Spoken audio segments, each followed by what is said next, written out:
Hi, and welcome to the Big Deep Podcast. Big Deep is a podcast about people who have a connection to the ocean.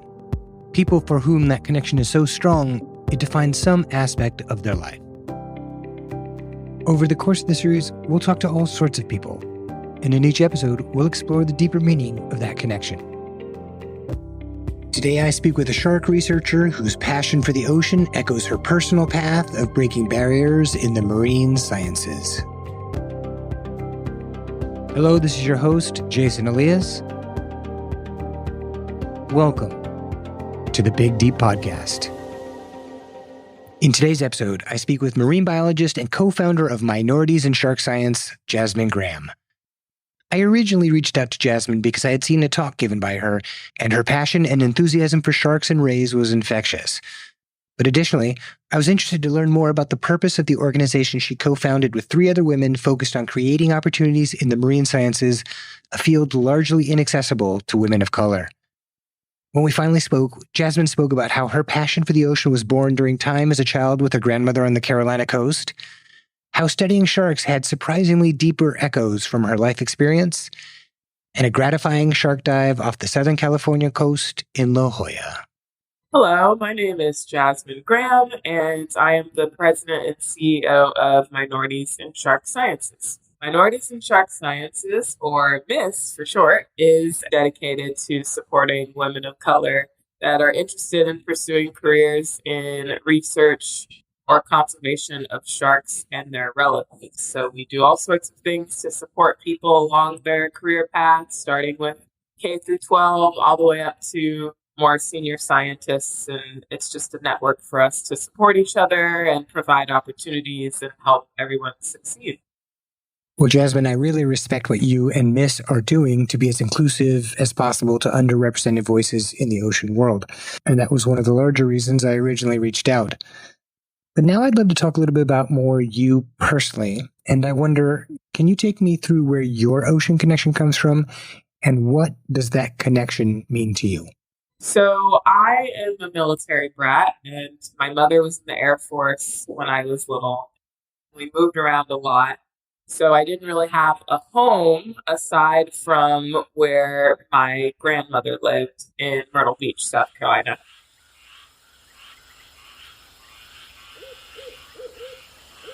So me and my dad would spend summers in Myrtle Beach.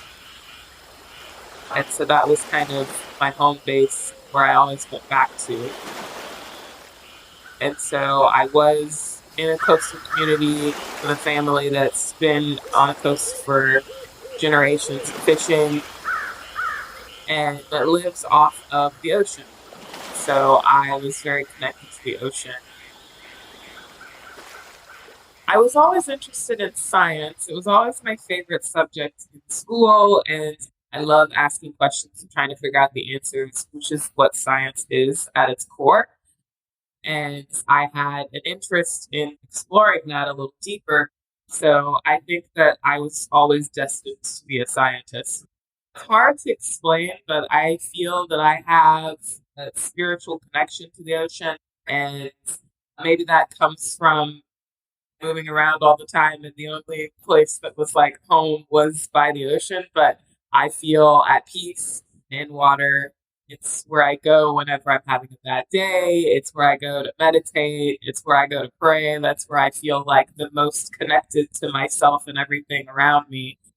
It reminds me of all of the things that there are in the world, because you look out over the ocean and it looks like water, but you know so much stuff is going on underneath it, and there are entire ecosystems down there, and it's pretty vast and incredible. And it just reminds me that I am just a very small part of a very large universe out there, and that makes all of my problems seem small.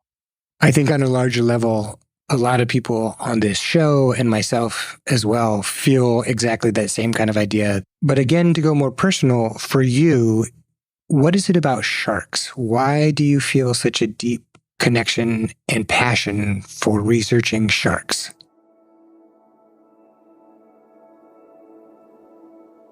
That's a good question. I don't really have a good answer, but I never interacted with sharks. prior to going to college. My family, their only interactions with the ocean was seafood and things that they eat. And they didn't eat sharks, so sharks were not important.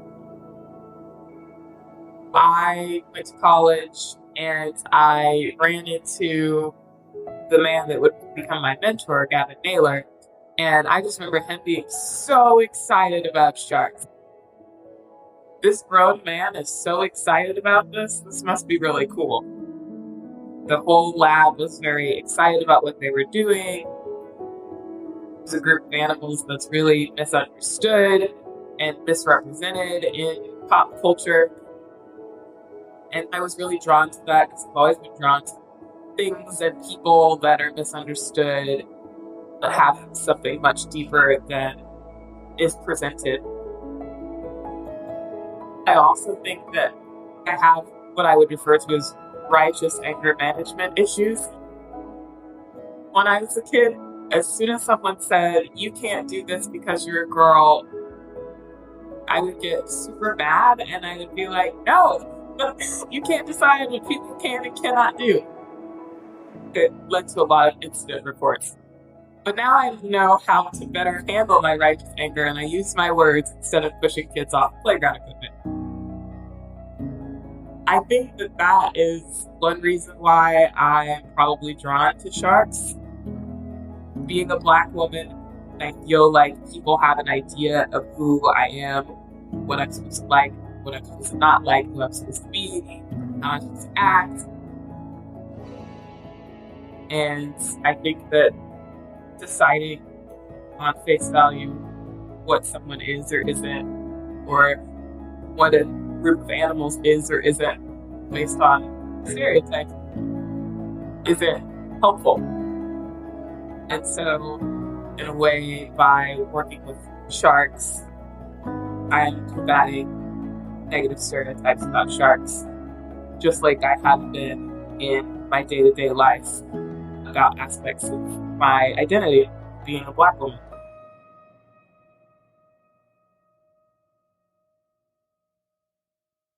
Right. Well, thank you for sharing that. So essentially what you're saying is that marine science is not always welcoming to minorities and underrepresented people. And certainly diving itself is primarily a white and wealthy demographic. So did you start MISS as a direct reaction and perhaps as one of the answers to the cultural, social, racial disparities you saw in the marine science world? And if so, can you speak to what minorities in shark science might offer as a possible remedy to that? So me, Carly Jackson, Amani Weber-Schultz, and Jada Elcock are the co-founders of MISS. And we met each other on Twitter. And it was the first time that I ever met someone that was a woman and was Black and was a shark scientist. I thought I was the only one. And I liken it to when you're in a desert, you're super thirsty, and you have that first sip of water, you don't realize how thirsty you were. And so meeting them, I didn't know how isolated and alone I felt. And then it was this like magical experience. We started talking to each other, and we really wanted to give other people that sense of relief, that sip of water. And so we jokingly said, let's start a club. And that joke turned into a whole organization. But we opened the doors, and a lot of people answered, way more than we thought were out there. We also thought we were alone, or maybe I knew one or two. I didn't know there were 369 other people. And it allows us to address some of the issues because a lot of us have experienced things where we're getting gaslighted, where we say, oh, I'm being mistreated, or I feel like this person is biased against me, and that is why this is happening. And have people say, like, oh, well, I'm sure they didn't mean it, or, well, how do you know that that was like a racist or sexist remark? So having a whole group of people that you can be like, this happened to me, and have them immediately say, I believe you, that happened to me too, and it's not okay, that makes you feel very validated. So you really depend on allies to believe you. So having this organization is super important. Wow, that's so interesting. And it's amazing you've built this community to reflect back and validate your experiences in the sciences.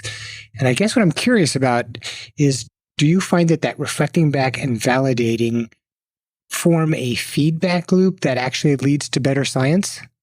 Yeah, for sure. I think that we're all better scientists being part of this organization. We are able to collaborate with people. So if you were working with someone and they're mistreating you and you feel like, well, I can't do that project anymore because this person is being a barrier, you can come back to the MIST folks and say, this is what I'm working on. And you might have someone say, oh, I also know how to do that. I can also help you. And so then we're able to work around some of the problematic people and institutions that have been putting up barriers. And then we also are able to give financial awards to projects, to do internships, things that they wouldn't have been able to afford otherwise, particularly people that don't have access to those sorts of things, because it's only too late when rigor mortis is set in, is my opinion. So you obviously have a very rigorous scientific way of approaching your interactions with the ocean. But I'd love to hear one story for you where you deeply connected to being in the water, some time that meant something to you beyond what happened on that dive.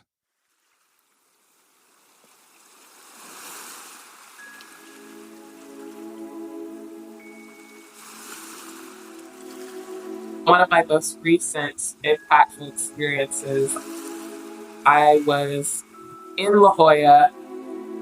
It was a nice day.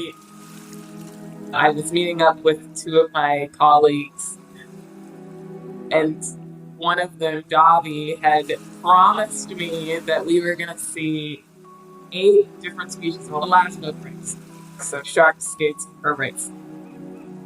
And so we were gearing up, going out, and our other colleague, Andy, he does drone work.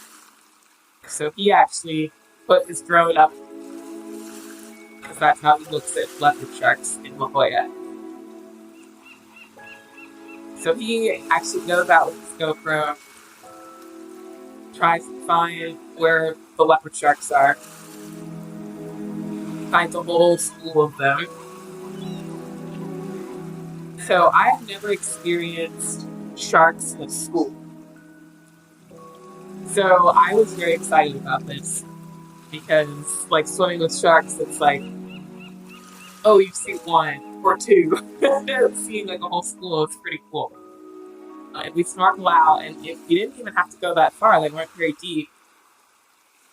And I remember whenever we get to the point where we're just at the edge of the school and I see the first leopard shark, I'm like, yes, look at it, it's so beautiful.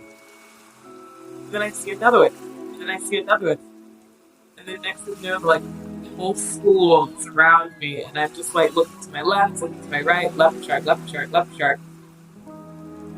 Then I look down, and I see shovel-nosed guitarfish. And I'm like, oh, we've got 2 species right here. This is all very exciting. And I see another guitarfish, more leopard sharks. And I see a raft stingray goes by, and I'm like, okay, we're at 3. And then we keep snorkeling, and I got to see a banded guitarfish. That was super cool. Basically, I got to see 7 of the 8 species that he promised me. It's very exciting. And this was the best snorkel I'd ever been on.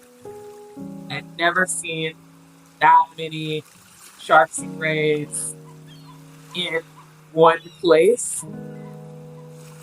It's just mind-blowing.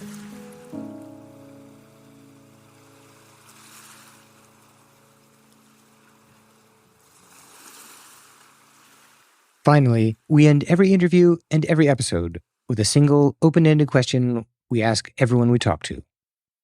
What does the ocean mean to you? The ocean to me means life.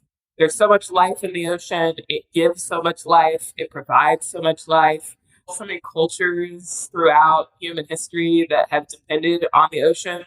There are so many different ways that the ocean provides life. Thanks for listening to the Big Deep Podcast. Next time on Big Deep. Surfing is very much like a dance. Every wave you take off on is a new song. So it's always changing. And that is both the biggest challenge, but also the most fun. We really appreciate you being on this journey into the Big Deep as we explore an ocean of stories. If you like what we're doing, please make sure to subscribe wherever you listen to podcasts. Also, please like and comment, because those subscribes, likes, and comments really make a difference. For more interviews, deeper discussions with our guests, photos, and updates on anything you've heard, there's a lot more content at our website, bigdeep.com. Plus, if you know someone who you think we should talk to, let us know at our Big Deep website, as we are always looking to hear more stories from interesting people who are deeply connected to our world's oceans. Thanks again for joining us.